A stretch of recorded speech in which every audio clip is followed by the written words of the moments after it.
Greetings everyone and welcome to my channel.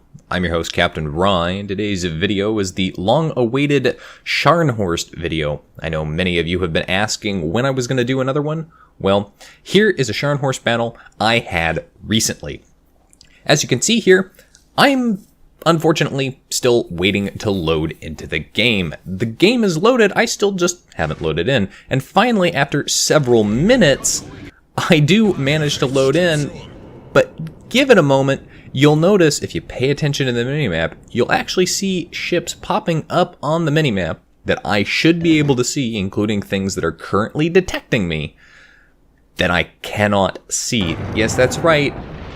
The game is lagging so hard, the client, not the ping, so hard that it hasn't fully loaded in all of the things, including the sound we're going to see here cut in and out several times as this battle gets going. It's Trident, it's domination match mode. My team has taken an early lead here, taking out 2 enemy ships as we go. As you can see there on the minimap, there is a ship up there, a Scharnhorst, that I cannot see, I cannot shoot at it, and it's really disappointing because I'd love to get shots off at it. Spawning in so late into this battle, I'm really kind of hard-pressed to get in here and start causing damage, especially because my team seems to be dominating quite well. Now, the enemy team has secured the A-cap point. They do manage to kill one of our ships, so at the very least, it looks like this battle isn't gonna go anywhere anytime soon. Ship is finally starting to load in more and more of the enemy, so I'm going to go ahead and shoot at what I can see that's in range here, and that is the unfortunate Pepsi Cola off in the distance. But of course, shots coming in there, they do manage to connect, nothing big. It is just the Scharnhorst after all. Those shots, especially against a bow-on Pepsi, are, well, they're not going to do the most damage as, say, other ships. There you can see the sound still cutting out, but finally loaded in my camouflage, finally loaded in everything that needs to load in, and that's when an enemy destroyer pops up. Not just any enemy destroyer, the enemy destroyer. There is the Minsk. Now, he is currently engaging our friendly destroyer, one of them, and has managed to torpedo beats. But he's close enough to me that I've got him flagged for secondaries. I'm a little concerned that there could be torpedoes here in the water, but here very shortly we're going to actually see that he's dumped them at the friendly destroyer, and that friendly destroyer is going to torpedo beats those. So I don't have to worry about torpedoes. I'm going to go ahead and get shots off here. Can I get him? Yes. First kill of the game for me, and wait, what's going on? No! 1 kill, 14,000 damage, and the game's over. I spent 4 minutes plus loading into the battle and got 1 kill, and that's it. That's the game. That's the Scharnhorst battle for you folks. That's it. But hey, at least I wasn't bottom of the team in spite of loading in so late and only doing 14,000 damage. Yeah, to say that I was thoroughly disappointed on this battle was an understatement. But do not worry folks, that isn't the main feature of today's Scharnhorst video. No, this Scharnhorst video comes to us courtesy of Captain's Iron. And Captain's Iron is playing a Tier 7 maximum battle here. So he's got himself in a very good position for the Scharnhorst at this particular moment. It is the Haven map, it is domination match mode, and he's spawned closest to the B cap point, which is where he's going to go ahead and head. Now he's got a friendly destroyer who's up in front of him, and that is something that I think a lot of people really need to understand when they're playing the Scharnhorst, and something I wish more destroyer captains would understand as well. When you've got a Scharnhorst on your team, the ship is incredibly tough and very effective, especially at killing cruisers. But only if you and the destroyer are forward for them to spot, because it doesn't have the best concealment. Now, Iron goes ahead, he gets shots off at a cruiser in the distance there. Shots go a little bit long, that cruiser's moving a little faster than expected, so none of those shots hit, but you can see here this cruiser is just all ahead, flying speed, he's barreling right towards the B cap point. Friendly teammates are starting to cap the B cap point, as well as the C cap point. So in this particular case, the enemy team is already at a disadvantage here because they aren't capping. Iron's team has the destroyer advantage. They have 2 destroyers to the enemy's 1, and I love it when you get that automatic destroyer advantage right at the beginning of the battle. But of course, it doesn't mean anything if your destroyers don't know how to play. Now, Iron gets shots out downrange, manages to connect with one of those ships down there, does a little bit of damage. The Scharnhorst, generally speaking, is death by 1,000 cuts. So you're not going to get those big, massive Citadel hits. And even when you do, the Citadel hits aren't as damaging. But you can put out a lot of rounds really quickly. Now this Oba is pushing up into the B cap point. He's actually preventing the friendly destroyer now from finishing the cap process. You can see how much damage he's taken, and he's turning broadside onto a Scharnhorst. It's a bold move, Cotton. We'll see if it works out for him, and the answer is going to be no, as Captain's Iron manages to secure 2 Citadels and a first blood in the game. Life pro tip: if you're in a cruiser, don't turn broadside to a battleship. You're going to get smacked. With that Oba dead, that does mean now that his team is able to secure the B cap point. They've also secured the C cap point. With that kill, it means they are way up on points, and they've managed to take out another ship. They've actually taken out the only destroyer on the enemy team.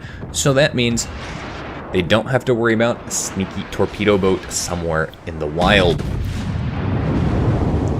And as a result, they are way up on points. Now, this Emerald, the captain, is trying to do the same maneuvering that Oba captain was doing. He's going broadside, but he's not just staying broadside. He is generally maneuvering hard, but you'll notice the position he's in here. He should keep going straight. At this point, he really just needs to turn around and run away, because as you can see here, look at this. He's turning broadside again to a Scharnhorst player. That's a bold move, Cotton, and I don't think it's going to pay off. Nope. He gets hit by another Citadel from Iron here. Iron doesn't secure the kill there. He gets taken out by other friendly ships, but God, that poor Emerald captain had no chance. He charged forward with no backup, and in spite of trying to maneuver hard, it really does come down to not turning broadside. Now, Iron's got a couple of ships off in the distance here. They've tried a wide flank, but look, these guys are way out of position. If you're playing a domination match mode game, and you're in a battleship, or even a cruiser, don't go all the way out there. There's no reason to do that. Turn around, regroup, come back, and try and push the caps. You being out on a far-fringed flank like that is only just going to isolate you from the rest of the battle. It's going to prevent your team from being able to fully capture any of these spots, and looking at the situation, at this point, the enemy team is now up 3 kills with 3 caps. They have way more points than you. Captain gets shots off at a cruiser that just disappeared back behind that island there. He does manage to Citadel it and cause some significant damage to him, but that cruiser has disappeared. Now, I think it was one of the French baguettes, so getting a Citadel on him, always good, because especially with the Scharnhorst's guns, they tend to over-penetrate. Kind of have to aim towards the rear if you want to Citadel that. But now, Captain's Iron is going to go ahead. He's going to move forward here. He's got a couple of different ships that are kind of clustered up right around these islands here. He's got at least one Pepsi-Cola that's back over there, and he's also got a Dunkirk that's over here. He's got a York off in the distance here. This York looks like he might be distracted and otherwise not paying attention. You can see there he is backing up. He's at an angle, so I'm not sure these shots are really going to do much damage. Nope, in fact, they all bounce. It's a major disadvantage to the Scharnhorst if you find yourself playing this ship. Don't expect these guns to perform like 14-inch guns or 16-inch guns on the key. It's just not going to happen. These are definitely cruiser caliber guns in spite of being 11-inchers. They will bounce. Now, if you get the nice broadside of something like the Dunkirk, they can do a reasonable job. The other thing this ship does do a reasonable job at is secondary batteries. These guns are pretty good, and if you close in on an enemy, you can get those guns ablazing. It's like having an extra cruiser with you. Now, you've also got 6-kilometer torpedoes. just like the Key, they've got a pretty good arc here, so you can get them away. And they are pretty quick. They don't do that much damage, but they do a reasonable amount, and they're pretty good at dealing close range engagements. Torpedoes coming in from behind, those are going to be from the friendly cruiser there, who also wants to get in on that Dunkirk torpedoing action. Iron gets shots out at the Pepsi-Cola, manages to over-penetrate, but not do much more than that. Enemy cruiser off in the distance that he managed to hit earlier, very, very low health, and this is just kind of one of those things. Who do you shoot at? You've got the Dunkirk there that's basically broadside on, you've got this cruiser, but he's going to go ahead, he's going to shoot at the cruiser, because that cruiser is low health. He's guaranteed kill. He does manage to kill him. He got the torpedoes off on the other side of the ship by turning. He risked broadside to the Dunkirk, but the Dunkirk didn't fire armor piercing into him. And he overled that Dunkirk because the Dunkirk's pretty quick, and so he's going to connect with that Dunkirk with a couple of torpedoes and cause some damage. You can see there that Dunkirk gets hit and takes a lot of damage from that hit, but he's going bow on. That's what a lot of Dunkirk players do here. Lots of fires, but you can see he's kind of starting to overturn here. He's overturning, and he's giving more and more of his broadside. But he's got to be careful. He's got more torpedoes coming in from behind him, and so long as he presides his bow towards Iron here, Iron can't really do much as far as penetrating him, because that armor is really thick, and those guns are really not that powerful.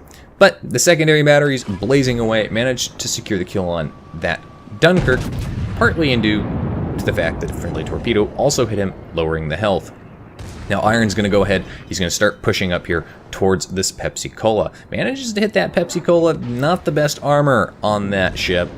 And that guy is going to continue to just head this direction. That's a very, very dangerous idea. There you can see he's turning broadside, and Iron is going to go ahead and finish him off with a double Citadel and take him out of the game. Very, very quick succession of kills here for Iron, and now he's got those two ships, that cruiser and that battleship, who were out on the fringes, out on the flanks. They've been completely isolated at this point. The enemy team is still doing a reasonable job. They haven't lost yet. They have managed to kill some things, but look there. Iron manages to secure himself a Kraken Unleashed. 5 kills at this point, and now he's got this cruiser all by himself. And let's be honest, it's Cleveland. This cruiser is not going to be able to do much. He's actually firing armor piercing, which makes zero sense to me at this point. I don't know why you would even do that against a bow-on Scharnhorst. The armor on this ship is ridiculously tough, even for battleship guns to crack when it's angled correctly. So, Captain's Iron manages to secure his 6th kill in the game. And looking at the game situation, the enemy team has managed to secure the C cap point, and they are kind of clustered up over there, but look at this. Iron's team has got 900 plus points because they kept so many caps for so long, and they've managed to basically just dominate the enemy. At this point, there are no more enemies for Captain Iron to shoot at over here. So he's going to go ahead, he's going to head off towards the original base location, the A cap point, and you never know. It's always advisable to head that direction. You know, maybe try and get that cap. You can get shots off if you'd like. You might hit something, you might not, but you can see those shots are going to impact that island. They're not going to get over it. And you never know, the enemy team may rally with their 4 remaining ships. They could chase down and kill that low health ally that's back over there. And they do have a couple of ships that have a good amount of health left. Now Captain is going to get shots right between the gap on this island. And can he hit that guy? Can he get some more damage done? It would be nice to see that. Nice to get a little bit more damage.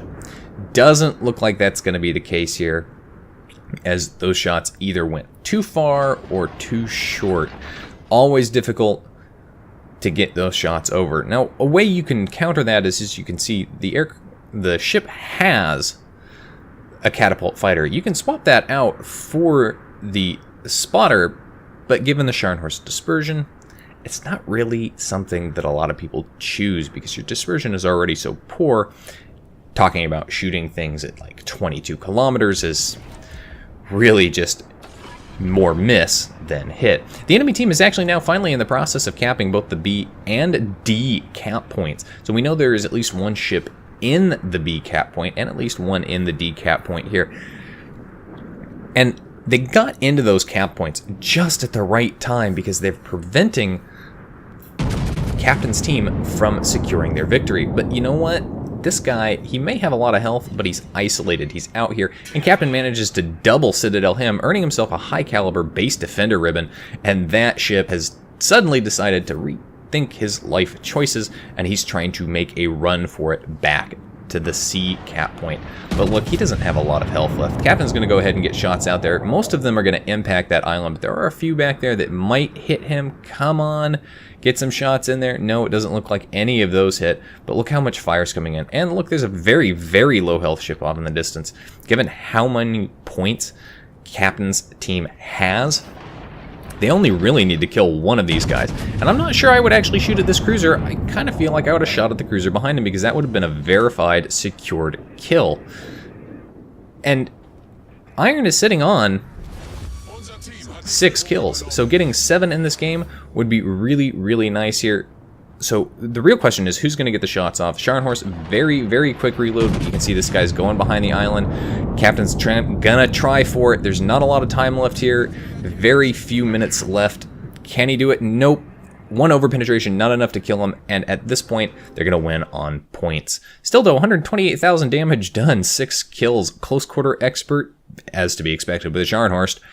Kraken unleashed, first blood, and high caliber. Some torpedo hits, some main battery hits. Overall, an excellent game by Captain's Iron. And, to be fair, what y'all came to see, not that unfortunate first battle of mine.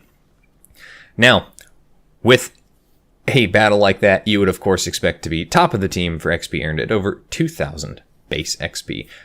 Excellent replay. Thank you for sending that to me. Anyway, that's it for today's video, folks. If you liked the video, hit that like button, hit the subscribe button, leave a comment down below. If you'd like to get semi-regular channel news and updates, you can do so by liking and following me on Facebook. If you'd like to help support me and the channel, I encourage you to do so by becoming my supporter on Patreon. Patreon supporters will receive some additional perks.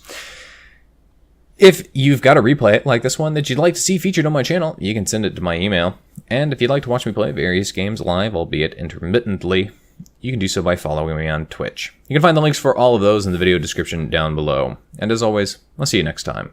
This is Captain Rye, signing off.